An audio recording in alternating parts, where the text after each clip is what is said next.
Scan for Sovi, your AI bestie. I got your back. Thermodynamics questions get easy fast when you stack reactions correctly, and this one is a quick Hess's law combo that lands on the answer cleanly.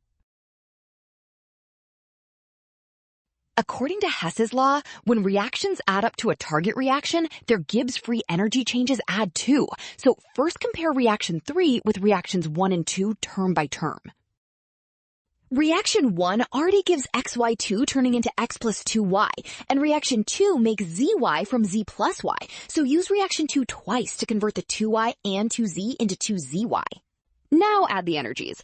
203 plus 2 times negative 122 equals 203 minus 244, which gives 41 kilojoules per mole for reaction 3. Well done! Option D. Scan now. Trap, sign mistakes, and rushing. Rule, trust the given reactions, then check each combination step carefully.